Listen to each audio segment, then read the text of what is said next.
moi, c'est Ngangan. Je vis en Allemagne depuis longtemps. Je suis marié, père de 3 enfants. Et je suis dans le parti MRC depuis l'année 2014. Et actuellement, je suis le secrétaire départemental de la fédération en Allemagne. Donc, c'est moi qui coiffe le MRC en Allemagne. Ah ouais, donc nous sommes honorés d'être avec la coiffe du MSC en Allemagne. Donc, vous pouvez donc nous dire comment la mobilisation du parti se fait ici en Allemagne? Actuellement, je ne sais pas si vous parlez de la mobilisation en général ou bien parce qu'actuellement, là, on est en période de pré-campagne. Mhm, Donc, on est très, très concentré, très focusé sur le 7 octobre. mhm. Et actuellement, exactement, nos activités se concentrent sur ce 7 octobre. Donc, je ne sais pas si vous voulez... Travaillez-vous en synergie avec les militants au Cameroun ou Oui, alors c'est vous clair, avez... nous avons une structure de toute l'Europe. Nous avons Mhm. l'Europe, pour nous, c'est comme une région. Ah, ok, Et les pays, c'est des départements. ok. Et avec cette Europe, exactement, nous sommes en contact direct avec le directoire au Cameroun. Je suis Mhm, aussi membre du directoire. mhm. Et en plus de ça, nous sommes en contact direct avec certains, exactement, oui, de nos membres et militants sympathisants sur le terrain, Mhm. où on peut même avoir des contacts directs. Ok. Mais le président de votre parti a fait des tours au Cameroun, comme on l'a vu.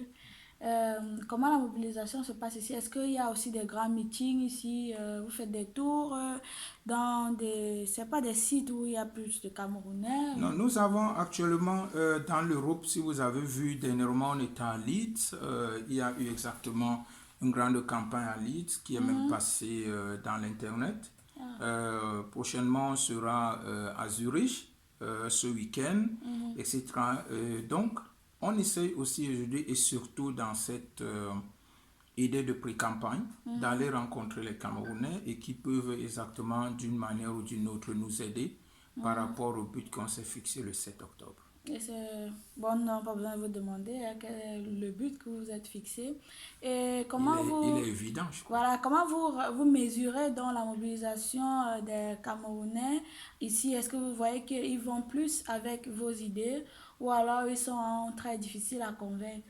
Non, si je dois le dire, la diaspora, contrairement à ce qu'on pense, c'est vraiment très très difficile avec les Camerounais, aussi par exemple en Allemagne. Mhm, On n'est pas totalement triste, mais c'est vraiment très très difficile de rencontrer les Camerounais et de les faire parler ou s'intéresser à la chose politique. Mais mhm, on peut quand même dire que pour cette année, mhm, exactement pour cette échéance de 2018, il n'y a pas seulement au Cameroun que je ressens une certaine fièvre de l'intérêt de la chose politique.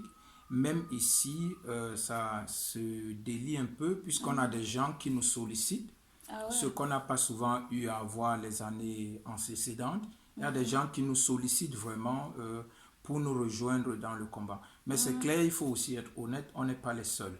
Donc, Oui, il y il y en a a aussi d'autres partis des autres, politiques. mais je constate une certaine amélioration par rapport aux années antécédentes quant à Mhm. l'intérêt à la chose politique. Ok, c'est à l'intérieur aussi au parti du MRC Oui, peut-être bien aussi. sûr. Il y a des gens qui nous sollicitent, surtout Mhm. après le passage de M. Camto, le tout dernier à Equinox.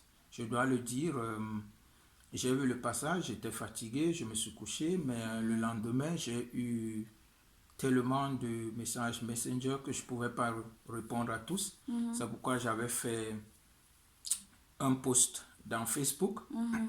Et exactement avec ça, les gens nous rejoignent et nous disent qu'est-ce que je peux faire, qu'est-ce que je peux faire.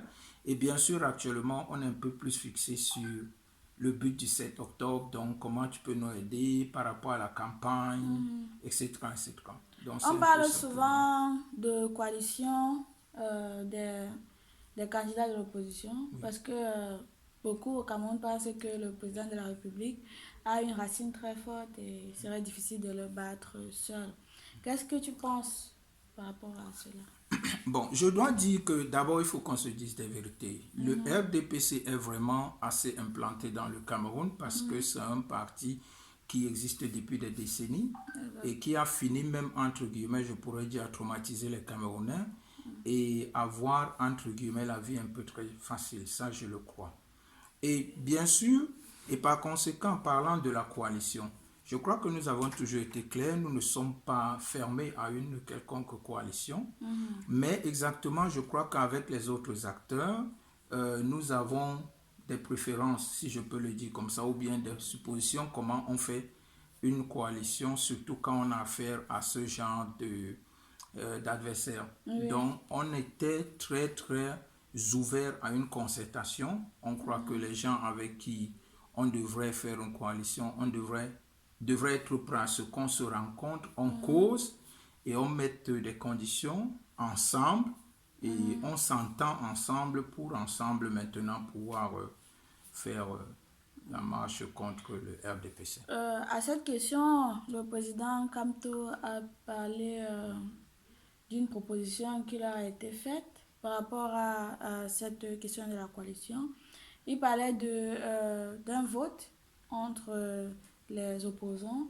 Il a craint que les opposants qui ont déjà une popularité importante au Cameroun perdent pendant ce vote-là parce que la concurrence ferait qu'ils ne votent pas l'un pour l'autre. Est-ce que lorsqu'il le dit, ce n'est pas déjà à dire qu'il n'y aura pas de coalition ou alors il y a d'autres stratégies? Non, mais c'était une proposition d'un des candidats. Okay. Et je crois qu'on devrait être clair de dire que, bon, si on dit qu'on est ouvert à la coalition, ne veut pas dire qu'on est ouvert à toute proposition. Chacun peut avoir une proposition, mais on n'est pas obligé de l'accepter. Et là je peux parler de moi particulièrement, je trouvais ça un tout petit peu pas sérieux parce que la situation est plus que sérieuse au Cameroun pour qu'on fasse, entre guillemets, pour moi, du tombola pour choisir un candidat. Parce que c'est comme ça que je l'ai ressenti. Alors, si les gens peuvent se rencontrer et prétendre qu'ils sont prêts à suivre un candidat, par exemple, même dans ce tombola, quel que soit celui-là, je ne vois pas pourquoi ils ne peuvent pas non plus se concerter pour ensemble définir ensemble une meilleure stratégie et le meilleur candidat, parce qu'il s'agit aussi des contenus. Il peut avoir qu'on a affaire à un candidat à qui dont les idées sont diamétralement opposées. Eh bien, ce n'est pas parce qu'on a fait une tombola que je vais perdre mes convictions et me retrouver à suivre celui-là. Je crois que... Et d'ailleurs, on va peut-être en parler tout à l'heure, la situation actuelle au Cameroun par rapport au nord-ouest, sud-ouest, où tout le monde invite le président à engager un dialogue pour... Oui, tout le monde le dit. Tout le monde parle de dialogue. Mais alors, nous demandons un dialogue par opposition et on nous propose par contre des tombolas ou je ne sais pas quoi. Donc, je ne comprends pas. Donc, tout le monde dit bien que quand une situation est difficile comme celle qu'on a entre le nord-ouest et le sud-ouest, il faut que les gens se rencontrent, s'asseyent sur une table, se parlent avec l'intérêt du Cameroun. Alors, si on veut aussi dire que l'intérêt est qu'on batte bien et qu'on ait la meilleure proposition pour le Camerounais, pourquoi tout ce monde qui demande le dialogue par rapport à ce genre de situation ne serait pas ouverte à l'offre de M. Kamto de se rencontrer sur une table et de dialoguer? Ok, bon, si vous le dites, peut-être le dialogue de certains candidats est différent du dialogue que M. Kamto prône. Je voudrais vous faire réagir sur ce que lui-même a dit. Il a parlé voilà, que si le choix de l'opposant à Paul Biya est mal fait, il y aura soit un canard boiteux ou une brebis boiteuse contre Paul Biya. De qui parle-t-il? Non, il a juste parlé d'un exemple et il a essayé de dire que la proposition qui lui a été faite de trouver juste entre guillemets dans un combo-là des papiers et puis les jeter et puis on choisit quelqu'un peut faire que, parce que si je suis avec toi et je veux aller avec toi par exemple dans une coalition, je viens avec mes idées et tu viens avec tes idées et on peut se rencontrer au milieu et se rencontrer au milieu pour moi veut dire même si je suis prêt à laisser tomber certaines de mes idées, mais d'autres me sont très chères et on arrive à un compromis. Mais si on fait dans le cadre de quand j'ai juste des papiers, je peux me retrouver en train de suivre n'importe qui. Et là, exactement dans la logique de se jeter juste le papier, je peux devenir, entre guillemets, même malhonnête. Ça veut dire qu'exactement, je peux me dire que, bon, Madame Mafumba Doli, j'ai l'impression qu'elle est mon candidat. Est-ce à dire donc on ne peut pas vous faire confiance à l'opposition, on ne peut pas faire confiance à l'opposition puisque non, mais exactement, il y a déjà crainte entre eux, ils ne se font pas confiance. Non, mais exactement, si les gens ne sont pas prêts à pouvoir dialoguer les uns et les autres, sur quelle base je choisirais quelqu'un d'autre sur ce papier? C'est ça le problème. Et qu'on peut se retrouver avec une personne qui a été choisi sur des choses inimaginables. Parce que je peux dire que Afumba Dolima est trop forte par rapport à moi et peut-être j'ai même encore d'autres ambitions politiques. Donc peut-être je ne le vote pas, je choisis peut-être l'autre qui est moins fort, qui est moins... Et maintenant, et à la fin, on peut se retrouver avec le moyen le plus faible qu'on prétend construire. Dans le contexte actuel, où il semble difficile d'établir une coalition. Excuse-moi d'ajouter quelque chose parce que... C'était une question qui peut-être va nous aider à sortir. Oui. Dans l'état actuel, oui, il semble vraiment difficile d'établir une coalition. Est-ce que le parti ne se verrait pas gagner les élections sans coalition et dans ce cas, essayer de travailler à faire plutôt une coalition avec le peuple? Non, mais ça peut vous paraître peut-être, certains diront audacieux, parce que, et je les comprendrai parce qu'on a habitué à un traumatisme qu'on a donné aux Camerounais que personne ne peut battre bien. Mais et je crois que je l'ai dit même dans mes posts, nous on a même notre plan que même seul on va gagner contre M. Biya. Le truc qui était intéressant pour moi était qu'avec une coalition, avec des forces de coalition, on pourrait donner à M. Biya un score vraiment inédit, mais tellement mauvais, et qui lance un message clair aux Camerounais qu'un président n'est pas invincible. Parce que vous savez, moi je pense au futur non, aussi. Et je me dis, si on a un nouveau président, quel que soit celui-là, et si on a eu une victoire écrasante par rapport à M. Paul Biya, ça réveillerait les Camerounais qui seraient maintenant conscients du fait que leur force peut vraiment changer un président. Et par conséquent, le nouveau venu, quel que soit ce qu'il pensait, ne pourrait plus faire des Camerounais ce qu'on a vécu jusqu'à présent. C'est pourquoi j'étais très ouvert à une coalition. Okay. Mais je suis convaincu que notre parti a les moyens de gagner sur le terrain contre M. Biya. Ok. Ça, vous pouvez le croire, hein, puisque vous êtes dans la direction du parti. Nous verrons après le 7 octobre. Vous avez parlé de vos postes. Et nous sommes allés, puisque vous êtes une personne influente dans la mobilisation du parti. Ah bon. Alors, nous avons essayé de voir un peu quels sont les points qui vous intéressent dans les sorties de votre président. Alors, il a parlé dernièrement de combattre la corruption de manière... avec le plus de... Combat corruption vehemently. Voilà, c'est ce que j'ai écrit aujourd'hui. Oui. Exactement, c'est ce que vous avez écrit. Bon, pour vous, comment il peut, puisque avec l'opération épervier, on voit que l'épervier passe autour de certaines personnalités au pays, mais la corruption n'est vraiment pas combattue, puisqu'elle se trouve même dans nos ménages. Comment allez-vous combattre la corruption vehemently? Non, mais il est clair que nous, et moi aussi je le crois, ce que je dis souvent à des gens, que l'exemple vient d'en haut. Je suis un père de famille et par exemple, de cet exemple, je me dis toujours, quand on veut une famille qui marche bien, l'exemple doit venir d'en haut. Et je crois que l'un des gros problèmes qu'on a aujourd'hui dans notre pays, c'est que ceux d'en haut, dans le français courant des Camerounais, ils ont dem. Okay. Voilà. Et donc, c'est très simple. Monsieur Kanto, je crois que contrairement à tout ce qu'on essaie de lui envoyer aujourd'hui, puisqu'on est en politique, etc., peut montrer l'exemple. C'est un grand juriste. Et même pas seulement ça, le combattre est tout simplement que dans, par exemple, l'administration, on s'assure dans l'administration que la corruption, tout simplement, bon, on ne peut pas éliminer la corruption totalement, mais qu'elle est réduite vraiment à devenir même insignifiante. Et ça, c'est facile de ne pas badiner. Et comment c'est facile de le faire et de ne Comment? pas Parce badiner? que c'est la question que Mais c'est simple, quand vous nous voyez ce posons. que M. Campton est en train de dire actuellement, c'est par exemple d'engager cette séparation des pouvoirs qu'on ne vit pas aujourd'hui. L'un des grands problèmes qu'on a exactement au niveau de l'administration aujourd'hui chez nous, c'est cette centralisation des pouvoirs qui fasse que même s'il y a quelque chose, il faut d'abord qu'on envoie le dossier, que ce soit qu'on a conçu et tous ces gens, il faut qu'on envoie le dossier à la présidence.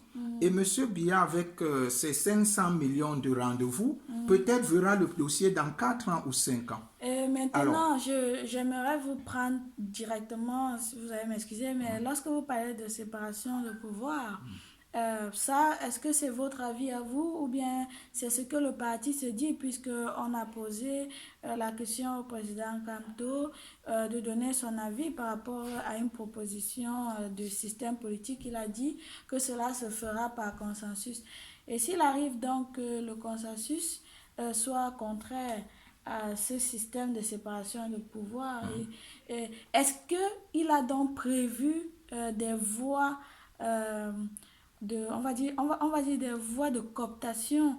non, le consensus, vous parlez de la forme de l'État, c'est Oui, parce possible que qu'il a parlé. Et vous il parlez a de dit, séparation de pouvoir pour combattre la mais ça corruption. continue même au niveau de la forme de l'État. Il y a des choses tout simplement que ce n'est pas le président qui doit le décider pour le peuple.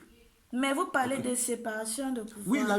la séparation au Pour- niveau juridique. Donc, quand j'ai dit qu'on a conçu, etc., ces institutions auront le droit absolu d'engager des poursuites judiciaires sans attendre l'aval de la présidence. Ok. Ça ne fait pas de sens que ces instruments, on les met en place, bon, on va les jumeler, mais qu'on ait une institution de ce genre, à qui on a quand même des gens à qui on donne cette responsabilité, qui doivent quand même se sentir libres de pouvoir, selon la loi, agir. Alors, quand, par contre, on est comme actuellement que, à toute chose qu'ils font, ils font juste des rapports à Monsieur le Président, et Monsieur le Président dit, ah, il y a une Afumba Ndoli là, et puis bon, ah, dans 8 ans. Et puis, hein, et entre-temps, Afumba Ndoli est devenu de directeur à ministre, à vice-ministre, à ministre et tout ça.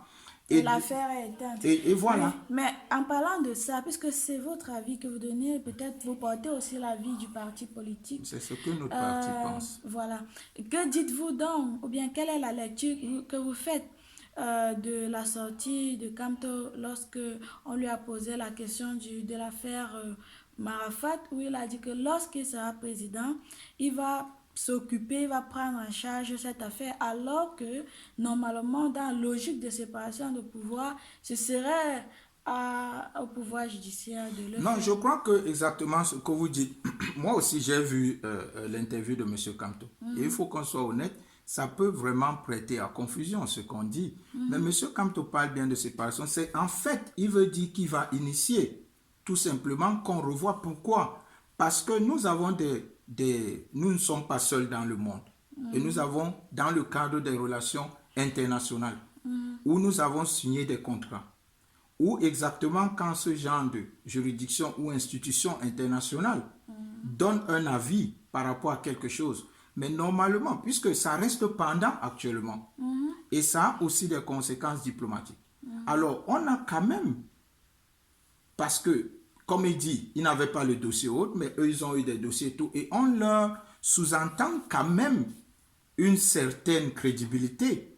Et quand ils en arrivent là, le moindre est peut-être que le président dise que je vais le faire réexaminer par l'institution juridique, mais qui va agir en toute indépendance pour maintenant vraiment donner une réponse adéquate à ce que... Il n'a pas dit que... Donc, ce que vous dites, c'est que le président va un peu faire appel. Oui, ben, le président n'a pas dit que je vais maintenant dire que ceci, cela, ou bien que comme ils ont dit, ça sort. Ben, il Comme a quand même président. été clair en disant que les chefs d'accusation contre lui ne sont pas vraiment fondés. Non, il a dit qu'il ne peut pas dire de sa propre raison si c'est fondé ou pas, parce que même en tant que juriste, il faut avoir étudié le dossier pour pouvoir le dire. Mais si on donne une certaine crédibilité à cette institution internationale, oui, et on a des traités et autres, il est normal que par rapport à ce qu'ils ont dit, au moins qu'on remette, réexamine la situation. Je crois que c'est normal. Oui, nous allons un peu chuter nous allons un peu chuter parce que nous allons rester quand même dans ce cadre un peu de paradoxe, hein, qui peut exister dans la compréhension que les gens ont, hein, des sorties ça peut être votre sortie à vous, hein, sur Facebook, ou alors la sortie de votre président. Nous allons parler des posts que vous avez fait dernièrement. Vous avez dit Elecam a fait des posts là. Ils ont écrit: le changement commence avec ton vote. Et vous avez dit, je vous cite, et je vous lis même, vous avez dit: après l'église, c'est au tour de l'ECAM de nous passer un message un peu codé, mais clair. Et l'ECAM, qui est censé être une institution neutre, est-ce que vous, en tant qu'opposant, ou bien faisant partie de l'opposition et étant aussi candidat à ces élections, ne verrez pas à cela plutôt une prise de parti de l'ECAM?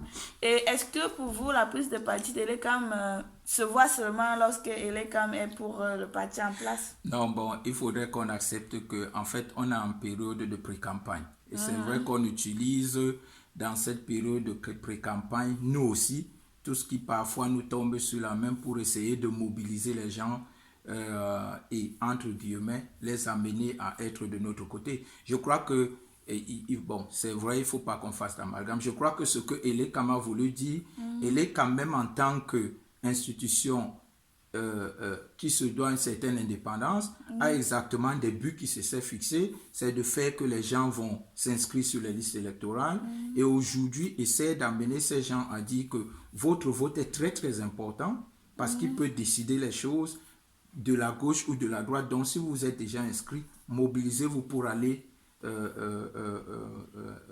voter. Oui, mais vous savez quand même que mais c'est le vrai contexte actuel... c'est vrai que nous autres, on essaie d'utiliser parce que le mot renaissance, je l'ai d'ailleurs fait avec un de nos artistes qui vous est certainement très connu, monsieur Petit Pays, qui a aussi sorti le cover de son nouvel album où il y avait le mot Renaissance, et j'ai dit que bon, tout le monde parle maintenant de Renaissance, donc il est temps qu'on y va. Bon, et bon, est-ce que c'est la conséquence tout simplement de pré-campagne. Ok, je ne veux pas sous-entendre monsieur Elecam oui, je vais rester à cela. Position partisane. Ça veut dire, est-ce que si vous gagnez les élections et que demain, comme tu es président, et l'ECAM lance une campagne qui va encore vers...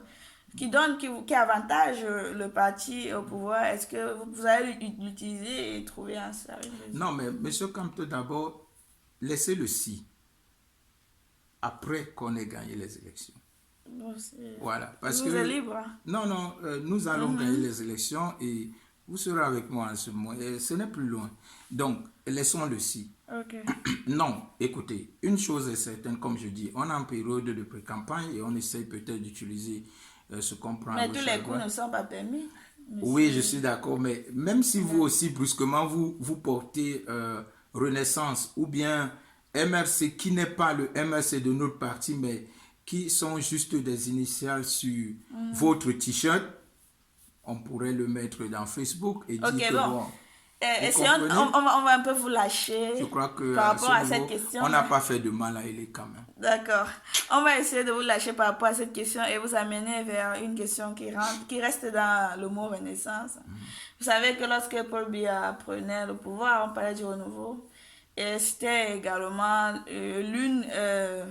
l'un des mots qui était dans la tête de plusieurs Camerounais. Aujourd'hui, plusieurs Camerounais parlent du changement, la renaissance. Quelle est l'innovation? La différence entre cette période et aujourd'hui. Quelle est l'innovation? Non, c'est simple. D'abord, même au niveau des mots qu'on vous dit. Honnêtement, on a commencé avec le renouveau. On se retrouve au renouveau, comme j'appelle ça. Okay. Il faut qu'on soit clair, honnête. Vous avez parlé tout à l'heure de la corruption qui est devenue une hyper gangrène maintenant dans notre système administratif et le Cameroun qui se meurt actuellement. Je ne veux pas qu'on repasse pour tout reciter. Manque d'eau, manque d'école, manque de latrines dans les écoles, etc., manque d'électricité. Bref, le Cameroun actuellement, ça il faut qu'on le connaisse, vit des moments très très difficiles. Quand on en arrive à voir qu'on est les voisins des poubelles, même dans les lieux les plus futrés de la ville, de la capitale. Il faut quand même comprendre que, entre guillemets, pour moi, on est même mort. Et c'est pourquoi le mot renaissance peut-être est devenu pour des gens aussi intéressant. Le mot changement, il faut que quelque chose change. Tout le monde, je crois, beaucoup vraiment, tout le monde dans le fond de lui, je crois même ceux du RDPC veulent quelque part un changement et donc cette renaissance. Ok, donc nous allons aller directement à un des postes que vous avez fait, encore vous avez dit.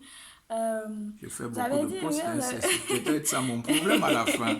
vous avez dit que créer même 10 000 de vos nouveaux pseudo-emplois, ça ne vous aidera pas. Mais vous avez fait plus loin un autre poste, vous avez expliqué l'un des programmes de votre parti qui dit que Camto propose de créer en 7 ans 1 million d'emplois, dont 500 000 dans l'agriculture. Ce sont toujours des emplois qui seront créés. Quelle est la différence entre les emplois créés entre les mains de Camto et ceux créés entre les mains Non, des autres? on a vu un peu beaucoup d'agitation ces derniers temps et je crois que le gouvernement est aux abois. Et actuellement, j'ai réagi en fait à un post qui parlait d'un recrutement de 2600 militaires et dont une partie sera pour La garde la garde présidentielle. présidentielle. Peut-être il a encore besoin de plus de gardes maintenant, je ne sais pas pourquoi. Il y a peut-être une certaine paranoïa par rapport à ça et qui nous confirme peut-être exactement que le pouvoir actuel est aux abois. C'est pourquoi j'ai dit que créez même autour de vous encore 10 millions ou prenez encore 500 000 jeunes pour leur prétendre maintenant que vous leur donnez une place dans l'armée, dans l'administration, n'importe où, ça ne vous aidera pas par rapport au 7 octobre. Ok. Donc c'était ça. Ok, donc je vais directement te faire réagir aux internautes. Il y a Aïe, aïe, aïe. il y a Claude Wilfried qui a écrit. Ah, Claude Wilfried. Oui, nous Le allons nouveau commencer Barra. par lui, je crois que ce sera un peu facile. Je crois qu'il a écrit sur sa page Facebook qu'il ne comprend pas les opposants qui se tiraillent un peu sur Facebook. Comment vous réagissez à ça? Est-ce que c'est de bonne guerre ou alors c'est quelque chose qui ne doit pas être fait Non, à je l'heure crois que actuelle? d'un côté, il ne faut pas qu'on se leurre. C'est que l'un des problèmes est que tous les Camerounais, espérant le changement, beaucoup, je crois, parlent du changement, veut dire qu'on enlève le pouvoir qui est en place. Oui. Et c'est pourquoi il y a eu beaucoup de discussions que les gens voulaient peut-être aussi une coalition et autres. Mais sinon, je ne trouve pas ça mauvais que dans le cadre politique, il y ait des concurrents politiques et par conséquent, dans la concurrence politique, il y a la contradiction. Ce Oui. que je trouve seulement un problème, et je crois que c'est de ce que M. Claude Wilfried parlait, c'est ce qu'il a appelé un peu l'immaturité politique, qui fasse que il y a un peu parfois comme des suivismes vraiment, je ne veux pas dire pathogènes, mais et qui font que en fait le tiraillement ne devient plus la discussion vraiment politique. Mais en parlant Mais de ça suivisme pathogène, il y a un autre internaute qui a dit que les gens de Canto le suivent comme des personnes sans cervelle. Oui, mais c'est de ça que je dis que ça, c'est l'observation de tout un chacun. D'autres disent que les gens de Camto, d'autres disent que les gens de tel autre candidat. Et qu'ils etc., n'acceptent etc. pas de dire quelque chose contre leur président. Oui, tu sais, c'est un peu ça. Je vois ça aussi dans Facebook. Moi, Ou bien de critiquer, de moi, par critiquer une exemple, sortie moi, de par leur exemple, président qui n'a dans pas Facebook, été je claire. crois que j'ai déjà été plus qu'insulté et traité de tout. Et je crois même que il y a une façon de vouloir même t'attaquer pour que tu parles et pour qu'on mette ça sur le compte de Monsieur Camto et sa bande qui n'acceptent pas qu'on dise je ne sais pas quoi aux gens. Parce que si on regarde vraiment, et moi j'ai vraiment pris le temps de l'analyser, les gens ne disent pas on critique telle idée de Camto. Mais les gens l'insultent et les gens lui mettent même des croix, les gens lui mettent même la croix de Hitler, etc. Et quand quelqu'un y réagit aussi de façon vive, on dit que les gens de Camto insultent. Alors, je pense que le fait que moi je n'insulte jamais parle déjà du fait que je serais plus pour un échange contradictoires, mais d'un certain niveau. Mais Constructif. il faut aussi, quelque part, qu'on ne fasse pas d'amalgame et un peu de malhonnêteté, parce qu'il n'y a pas les insultes d'un seul côté.